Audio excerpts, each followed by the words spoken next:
নমস্কার। আজকে আমি জর্জ 1 রুপি এই কয়েনটি নিয়ে আলোচনা করব। তার আগে ছোট্ট অনুরোধ, আমার কাছে যে কয়েনটি রয়েছে সেটি কোনো ক্যাটাগরিতে পড়বে না। এটি একটি ঘোষা কয়েন, কিন্তু আমি আপনাদের জানার সুবিধার্থে আজকে কয়েনটি নিয়ে এসেছি। বন্ধুরা, আজকে জর্জ 1 রুপি কয়েন সম্পর্কে এই জন্য আলোচনা করব, গতকাল অসংখ্য কমেন্ট হয়েছে এই কয়েনটি নিয়ে, তাই আমার ভেবেছি আজকের ভিডিওটি আমি এই 1 রুপি জর্জ নিয়ে আলোচনা করব। বন্ধুরা, আর যদি ভিডিওটি ভালো লাগে অবশ্যই লাইক করবেন, ফলো করবেন, কমেন্ট করবেন। যে কোনো কয়েন সম্পর্কে জানার ইচ্ছা থাকলে অবশ্যই কমেন্ট করবেন। তো বন্ধুরা, আরেকটা কথা আপনাদের বলে দিই, আমি এই ভিডিওটি বানিয়েছি, আপনাদের যদি কোনো কয়েন সম্পর্কে কোনো কোশ্চেন থাকে করতে পারেন, কিন্তু প্লিজ আমায় কন্ট্যাক্ট করবেন না। আমার এই ভিডিও বানানোর উদ্দেশ্য হচ্ছে যাতে কয়েন সম্পর্কে আপনাদের সঠিক ধারণা হয়, বর্তমান বাজারে কয়েনের প্রাইস কী চলছে সেটা জানতে পারেন, একটা কয়েনের ডিটেলস, মেটাল, মিন্ট কী জিনিস জানতে পারেন। এই উদ্দেশ্যে আমি চ্যানেলটি বানিয়েছি। আমার চ্যানেল কোনো রকমভাবে বা পেজটি আমার কোনো রকমভাবে কয়েন কেনা বা বিক্রি করার সঙ্গে জড়িত নয়, তাই প্লিজ কন্ট্যাক্ট করবেন না। যদি কোনো রূপ জানার কিছু ইচ্ছে থাকে কমেন্টে জানাবেন, আমি চেষ্টা করব ভিডিও বানানোর। তো বন্ধুরা, গতকাল এই 1 টাকার 1 rupee coin George 1 rupee coin নিয়ে অনেকেই অনেক কমেন্ট করেছেন, জানতে চেয়েছেন, তাই তাদের জন্য ভিডিও বানাচ্ছি। আর যাদের মনে হয়, তা আমাকে অনেকেই কমেন্ট করছেন, ফোন করছেন, বলছেন দাদা আমার কাছে অনেকগুলো কয়েন আছে, আর মানে কন্ট্যাক্ট করতে চাইছেন। তো আমার একটা কথা হচ্ছে যে কয়েন যদি ভালো কোয়ালিটি থেকে থাকে আপনারা কয়েন সংগ্রহ করে রাখুন, কয়েন এক্সিবিশন কেন্দ্রগুলোতে যাবেন, কিন্তু কয়েনের মিন্ট আর কয়েনের কোয়ালিটি যেন ভালো থাকে, তবে কিন্তু আপনার কয়েন এক্সিবিশন ক্যাম্পে নিয়ে কয়েন নিয়ে যাবেন। কারণ কয়েন এক্সিবিশন ক্যাম্প হচ্ছে, সেখানে অনেক কয়েন কালেক্টর আসে, এবং যদি কয়েনের কোয়ালিটি ভালো থাকে, মিন্ট মিলে যায়, অবশ্যই কয়েন বিক্রি হবে। যাই হোক, বেশি কথা বলবো না, এবার মেন পয়েন্টে আসি। আমি যে একটা কয়েনটি হাতে নিয়ে আছি, এটা ঘোষা কয়েন। এই কয়েনটি কিন্তু কেউ নেবে না, কিন্তু আপনাদের জানার সুবিধার্থে আজকে আমি এই ভিডিওটি বানাচ্ছি, যাতে আপনারা জানতে পারেন। আমার কাছে বিশেষ কোনো কয়েন নেই, তো কয়েন রয়েছে আমি রেখেছি। যাই হোক, বেশি কথা বললাম না। আজকে আপনাকে যেগুলো বলতে চাইছি, এই 1 রুপি জর্জ একটা কয়েনটি সম্পর্কে জেনে নিন, যদি থেকে থাকে তো প্রাইসটা জেনে নিন। আগে কয়েনটি সম্পর্কে ডিটেলস বলে দিই। এই কয়েনটির ওজন হচ্ছে 11.66 গ্রাম। সিলভারের কয়েন, সাইজ 30.44 পয়েন্ট থেকে 30.70 মেটাল হচ্ছে সিলভার, ওজন হচ্ছে 11.66 গ্রাম, সাইজ 30.40 থেকে 30.70 আর সার্কুলার দেখতে পাচ্ছেন। এবার আমরা বলবো এই কয়েনটি তৈরি হয়েছিল 1938 সাল থেকে 1945 সাল পর্যন্ত পিরিয়ডটা আর কি। তো প্রত্যেকটা সালের আর মিনিটের আমি প্রায় পিরিয়ডটা বলে দিচ্ছি। তো 1938 সালে যদি এই কয়েনটি আপনাকে থেকে থাকে, জর্জ 1 রুপি কয়েন, সিলভারের কয়েন, তো দেখে নিন যে 1938 সালে কয়েনটা থেকে থাকে।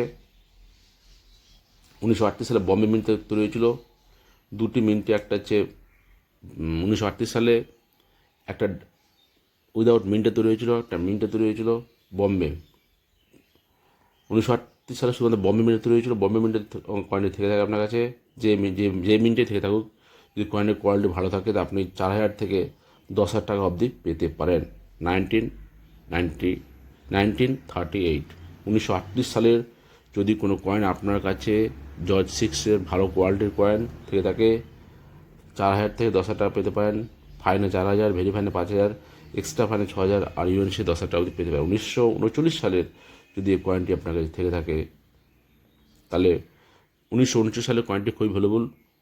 1939 সালের জর্জ 1 রুপি কয়েনটি থেকে থাকে, লাখ টাকার উপরে পেতে পারেন কয়েনের কোয়ালিটি অনুসারে। আমি কিন্তু বারবার বলছি কয়েনের কোয়ালিটি খুবই ইম্পর্ট্যান্ট, বারবার বলছি। তাহলে কী বললাম, জর্জ 6 1 রুপি 1939 খুবই ভ্যালু আছে, লাখ টাকার উপরে আছে। যদি কয়েনের কোয়ালিটি ভালো থাকে পেতে পারেন। আমি আপনাকে আজকে ধারণা দিলাম।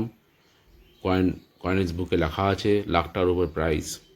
1939 সাল 1939 কয়েন যদি থেকে থাকে খুবই ভ্যালুবল। তাই হোক, এবার 1940 আসছে, 1940 কয়েন থেকে থাকে আপনার কাছে, তাহলে 1940-তে বম্বে মিন্টে তৈরি হয়েছিল, দাম 400 টাকা থেকে 500 টাকার মধ্যে। 1941-এর যদি কয়েন থেকে থাকে, দাম 400 থেকে 500 টাকার মধ্যে। 1942-এর যদি এই কয়েনটি আপনার কাছে থেকে থাকে, তাহলে এরও ভ্যালু 400 থেকে 500 টাকার মধ্যে। 1943-এর যে কয়েন আপনার থেকে থাকে, তারও ভ্যালু হচ্ছে 400 থেকে 500 টাকার মধ্যে।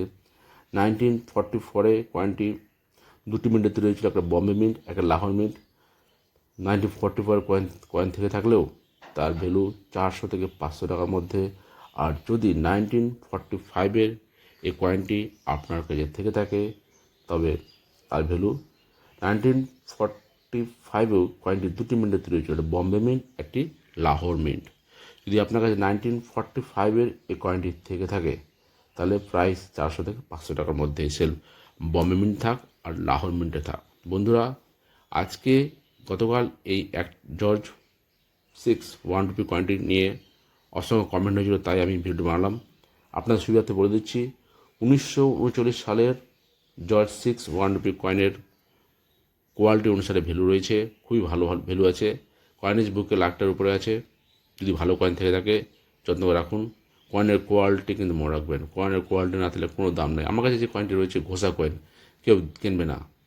এই জন্য মনে হয় সবসময় আমার ভিডিও বানানোর একটা উদ্দেশ্য, যাদের কাছে ভালো কয়েন রয়েছে তারা যেন সঠিক কয়েন চিনতে পারে, এবং কয়েন এক্সিবিশন হোক আর যেখানে হোক যেন সঠিক মূল্যে কয়েনটি বিক্রি করে সঠিক মূল্য পাই, এটাই আমার উদ্দেশ্য। বন্ধুরা, আমি মূল্যবান কয়েন কেনার মতো ক্ষমতা আমার নেই, তাই আমাকে কন্ট্যাক্ট করবেন না।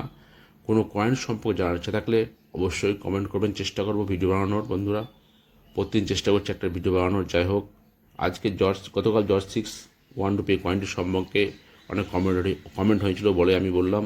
তবে একটা কথা বলে দিই, যদি আপনার কাছে 1939 সালের জর্জ 6 এই কয়েনটি থেকে থাকে, ভ্যালুবল আছে, কিন্তু মনে রাখবেন বর্তমানে বাজারে ডুপ্লিকেট কয়েনের শেষ নেই। প্রচণ্ড পরিমাণ ডুপ্লিকেট কয়েন তৈরি হয়েছে, তাই ডুপ্লিকেট থেকে সাবধান থাকবেন।